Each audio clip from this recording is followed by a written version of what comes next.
Good evening, YouTubers. Welcome back into another edition of Astros Recap. David Artis back at it here.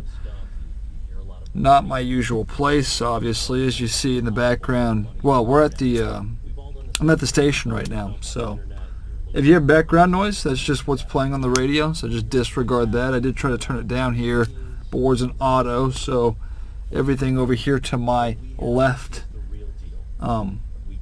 Anyway, it's 5:04 p.m. now, so I have until 5:29 to get this done because I do have to sort of move back over to do the news. So anyway, wanted to do this now and here at this point in time, mainly because I do work. I have to be back here tomorrow, not at 4 a.m. like I sometimes do. That won't be till noon, but I will have a live show tonight at 7. Problem with the live shows, I have to stay after 8 o'clock to podcast it, so I won't get out as early as I usually would. I brought my computer today, my entire setup, so everything's good, going well, hopefully. But yeah, we'll recap the Astros week here. So they went 4-3. Usually in these 7-game week, this is the first 7-game week the Astros have had all year. They've usually had an off day. Well, every single week they've had an off day on Thursday, excluding opening day, which was on a Thursday. So this is the first week they've actually played 7 games and haven't had a day off. So usually when that is the case, the goal is to go 5-2, which would be taking 2 of 3. You're going to have a 4-game set, obviously, taking 3 of 4 there, and then, yeah, moving on from there. But Astros weren't able to do it. We're in good position today to do it. I mean, they needed a sweep, obviously, playing the Angels after dropping 2 of 3 to Minnesota. That was disappointing. Minnesota's a decent team, but you should beat them, I think. They had, they sort of blew the game on the Monday, Memorial Day. They were down, 4-1. And then Altuve hit the grand slam to put them up a run. And then Presley blew the save. They hit a 2-run home run in the 10th, and the Astros couldn't come back, so they lost that one. That was a tough one to lose just because the Astros were 1 out away. And Presley blew his first save. He had converted, I don't know the exact number, so don't quote me here, but he converted 33 straight save opportunities dating back to last year. So a little disappointing to lose that one. But all your offense, the game before, which was in Oakland, they scored, was it 10 runs? I'm going to go back and look at this, but we know the Astros' history where the offense basically disappears after scoring 10 or more runs, traveling home. I mean, Altuve had the big swing. It was the grand slam. But scoring 5 runs after you have an output of 10 is pretty good, considering the Astros' history in those situations. So I'm just going to look back at this real quick. Yeah, they won last Sunday 10-1, and then obviously losing to the Twins on Memorial Day, but putting up 5 runs usually puts the Astros, I think 4 runs is that magic mark. If the Astros get to 4 runs, their record's pretty damn good. And those, if they can score 4 runs. Scored 5, lost, pitching, failed them. That was a J.P. France start. Wasn't very good. We're going to talk about today's start for J.P. France in a little bit, but not going to get to that quite yet. That was his 5th start with the Astros. 3 of them on the road, very good. 2nd at home, not so good. So, sort of the opposite of what you'd expect, but he bounced back today, and we'll talk about that here in a few minutes. They come back, win Tuesday. No real problems there, 5-1. Belak was very good, I believe. I think that was, that had to be a Belak start. But very good. You got the win. And, Astros scored some early runs, 3 in the 2nd, 2 more in the 3rd. That really was sort of the scoring. Bregman had a solo home run. McCormick had a 2-run home run. But they scored 5 early runs, and then that was about it. I mean, they only had 5 hits. But, Belak was really the big story, I feel like, in this game with what he was able to do. As he pitched into the 6th, got 2 outs there, 5 2/3, 3 hits, 1 earned run. Walked 3, that's not very good. Struck out 6, but ERA's at 3.19. I mean, Belak's done everything I think you could hope for as a guy that makes spot starts with the injuries to the rotation right now. Maton got 4 outs, struck out. All 4 outs were via the strikeout, walked a guy. ERA under 1.68 there. Stanek came in, 2 hits, a walk, not very good, but no runs. Montero. So Montero's not been used in high leverage. Well, I don't know, the way Dusty Baker likes to use him. Montero hasn't been terrible, but still not. I don't trust him right now. I don't trust Montero in any high leverage situation. I think in 6 of his last 7 outings, he's actually, been unscathed. But, I still don't trust him at a big spot. And the Astros have other guys that I would trust more. People like Hector Neris. And Abreu's even had some slip-ups of late. But Phil Maton, who sort of blew it. Didn't blow it. The game was tied, but today gave up a run in the 8th that, wasn't good. But the Astros offense really didn't show up today. That's been the issue with the Astros. It's not really anything other than the offense. That's really what prevents them from winning more games. The offense just picks days throughout the week where they just don't want to show up. So, but anyway, you come back Wednesday, you lose. And that game wasn't even competitive. I mean, they came out and smacked them. It was 8-0 at one point, I believe. Astros did put up 2 runs, but they had no chance in that game from the start. Hunter Brown, not very good. That was sort of disappointing. Let's see if I can get to sort of some updates here. But, yeah, Brown didn't get through 5. 4 2/3, 6 hits, 5 earned runs. Struck out 8, walked 2. That was not a good start for... In fact, I think that was his worst start his entire career, I believe. To give up 5 earned runs. I don't think he's given up 5 earned in any one of his starts since he's got to the Astros, late last year into this year. So, yeah. Barker Mashinsky, wasn't very good. 2 earned runs on his line. Martinez gave him an earned run. Bullpen wasn't good. And then the offense didn't show up, so that was bad. 8-2. I mean, you win Thursday, Friday, Saturday. That was nice. Offense showed up in most of those games. 5 runs Thursday. 6 runs Friday, 9 runs yesterday, and then you lose. Tough one today. But trying to think, so after Hunter Brown, we're going to a 6-man rotation because the Astros are in the midst of 17 straight, days without an off day. But Ronel Blanco Thursday came in and, I mean, again, the best you could hope for. He actually got the win. Let's see, I gotta switch back here. This bad app always gives me issues. 5 1/3 for him, 2 earned runs, walked 3. He struck out 5, but the bullpen after that did a very good job because nobody allowed runs. Neris, Abreu, Montero, Presley all pitched and they all got through it basically without any runs. I mean, each one of them gave a hit as I look at it right now. Montero had 2 strikeouts. Nobody was super clean, but they, did get the win there on Thursday. Friday they come back, score some runs, win that one 6-2. I want to say there was a big hit in this game. This wasn't the Grand Slam game, was it? Hard to... They put up... So Jordan hit a home run. Yeah, 2 in the first. That's right. Jordan hit a home run. Had a few more here. I got to find them. Bregman RBI single. Jolks had another 2-run home run. That was the one I was thinking of. But that was the Fromber-Valdez Shohei Ohtani matchup. And for the second time this year, Fromber outpitched Ohtani. And Fromber's been very good his last 3-4 starts. ERA's now in the low 2s for him. So Fromber-Valdez is looking like the ace we're expecting him to be. But anyway, so yeah. Winning Friday, moved to Saturday. Now the Astros had a big lead. This was the Grand Slam game. I think Bregman hit one there in the 5-run 4th inning they had. They were up 7-2 in this game.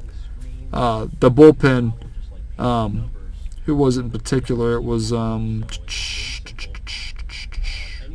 somebody really didn't pitch well. Who was it here? I'm not looking at the right thing here. This thing bothers me. Gotta switch. Astros. It was Ryan Stanek really struggled.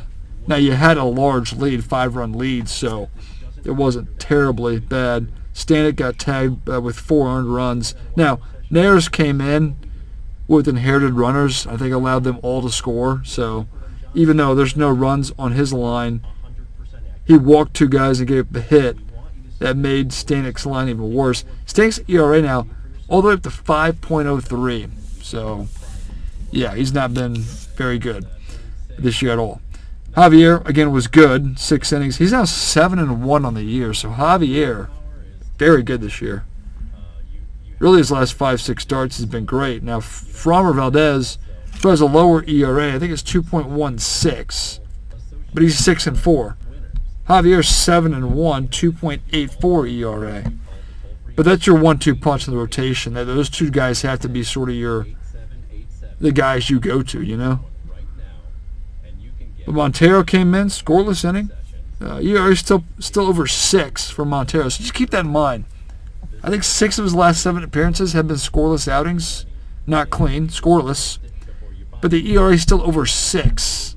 That just tells you how bad he was prior to that. And then Presley gets the save as things get a little dicey. Astros did have 2 runs, though, after giving up 4 in the 7th to give him a 9-6 lead, winning yesterday. And then everything was set up for him today. Just, couldn't do it. JP France was great. This was an important start for him. Basically just because I wanted to see, like I said, he had 5 starts. The 3 on the road were great. The 2 at home were bad. But this one at home was a good start. But the offense didn't show up.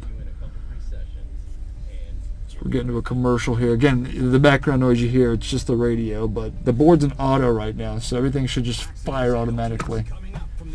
Let me pull one thing up here. Move one of those things up. All right. Yeah, I mean, the Astros scored scoreless through 4. Diaz hit his 3rd home run in the 5th to give him a 1-0 lead. Solo shot there. France gave up a home run, I believe, to Gio Urshela to tie it at 6. Astros had some chances, it felt like, but the Ohtani double in the 8th off Maton gave them the 2nd run, which was good enough to win for them. But, I mean, France went 7 innings, so not only did he pitch very well, he also gave you length. Suffers the no decision, 3.44 ERA. 3 hits, 1 earned run, struck out 3, walked 1. Just gave up that 1 home run to Urshela there. But, yeah, Maton came in and really his first sort of blip on the radar all year. Giving up the 1 run, 2 hits. Yeah, it was the Ohtani double off the wall. 2 outs, 3-2 count. Runner at first who was on the move on the pitch was able to get a good jump. And I mean, Tucker played it perfectly off the wall in right field, but with the runner on the move, he scored pretty easily from first. Abreu pitched to scoreless 9th, although he gave up a hit, walked a guy. Brady's a guy I need to look at closely. I think he said his last 2 outings I think have been okay. But 1.91 ERA for Abreu, that's still very good. Made time with the run he gave up, 1.26. I mean, those are good bullpen ERAs. It's unfortunate today Astros had a chance to really make themselves look better because the Rangers can't stop winning at this point. So look at the Rangers. They look like they're a team that, I mean, it's still early. You played 60 games. But the Rangers really, their offense is just, it's a gauntlet right now for them. They haven't played necessarily a tough schedule, but, I mean, they played Seattle this weekend. Seattle's decent. Might take them, like, if you remember last year, Seattle, it took them a little while to get going. So we'll wait to see if that's the same thing this year for them. But Seattle came into Texas over the weekend, and Texas just murdered them. It wasn't even close. I mean, they won 16-6 yesterday. They won 12-3, I think, today. I think Friday's score was a little closer. Had to be, right? But, yeah. I want to go through the lineup, give you some updates with some averages here. Bregman has gotten hot. But again, Bregman's got to show me consistent production for me to sort of, but like the average needs to get up to about 280 for me to lay off Bregman. Another thing to point out, Altuve's been out the last 2 days. He's got oblique tightness or whatever it is, so I don't know how serious it is. He should be back in the lineup tomorrow. If he's not, he'll start to raise an eyebrow, but I think we're okay. Dubon got the start the last 2 days, hitting lead off. But, some averages. Dubon at 294. Again, he's only going to play at this point if we have injuries or when we're giving guys days off. So, but he's been, remember start of the season, Altuve injured. It was really between him and Hensley to take second base job, and Dubon took it. So, Hensley's been terrible. Dubon's been pretty good. Easy difference there. Pena 252. I think I'd take that. He's hit 8 home runs this year, so that number's good. So if you take that, he should probably get around. He might eclipse 20 again. He'll probably eclipse 20 again. But I'll take a 252 average from Pena. I mean, I'd like it to be a little better, obviously, but with Pena, if he's 250, I think I would take it. Of course, I'd like him to be better, but I won't complain with Pena the way he's playing. Alvarez 274. I'd like that to be a little bit better, but the power numbers are still there. He had a few home runs over the week, I believe. He's up to 15, and he leads the league with RBIs in 51, so I can't be mad at the 274 average when you have, your power numbers are near the top of the league. So Bregman 256, that's rising. Hopefully it continues to rise, but 256 isn't good enough for Alex Bregman. Needs to be better. But he's playing better, so I'm going to lay off of him for now. But the trend needs to continue. Tucker 276, I'll take it. McCormick 237, that's who he is. Diaz, he doesn't play enough. He's hitting 246, 3 home runs. I can't give Diaz a good enough. I can't give you my thoughts on him because Dusty never plays him. Like Abreu got the day off, like his first one of the year, first or second one of the year. So Diaz played first, but the 246 average is a very small sample size.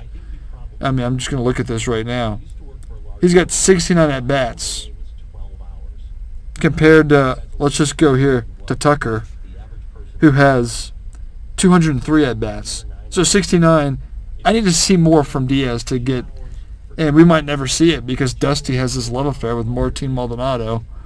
So we might never see a decent sample size unless he were to get hurt, which I don't want to happen. I don't know. That's the way I feel. Myers 238. That needs to be better. Jake Myers has cooled off.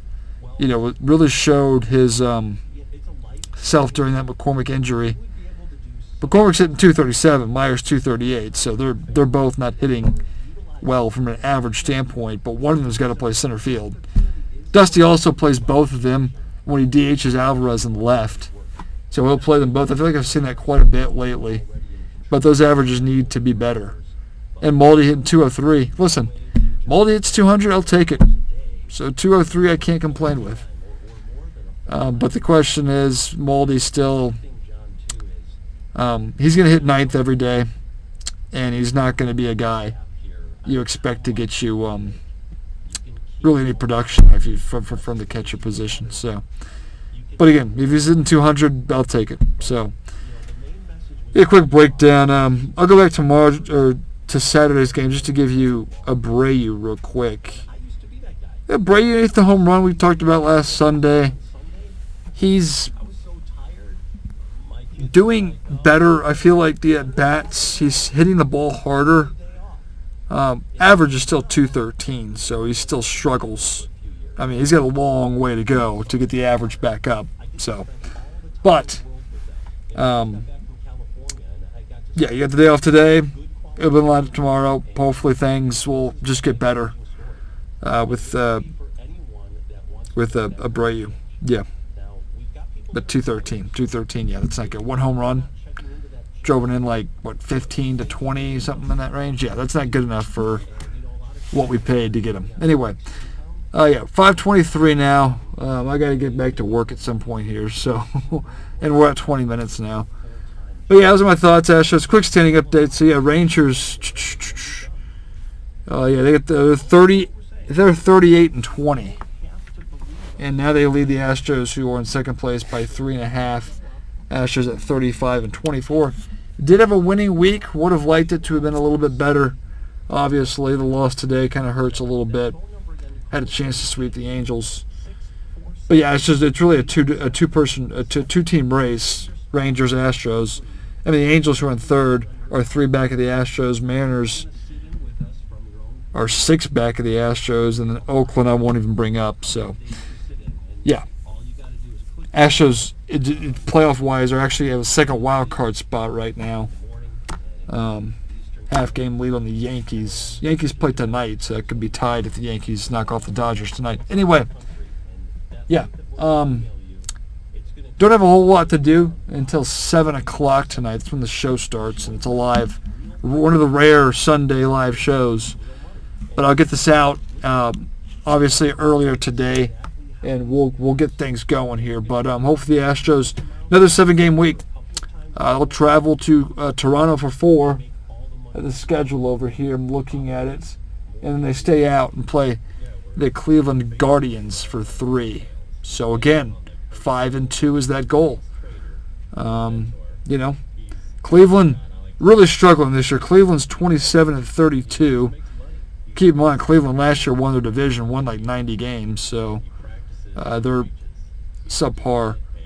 Toronto's 33-27, not amazing, but they've won 4 in a row, and they just swept the Mets, so they're probably feeling pretty good about themselves. But anyway, yeah, we'll wrap things up there. 22 minutes. Love to hear your comment section below, whatever you got for me. Love to hear, love to respond. Like the video, share with your friends. All there is to do on YouTube there, and we'll talk to you at some point in a week.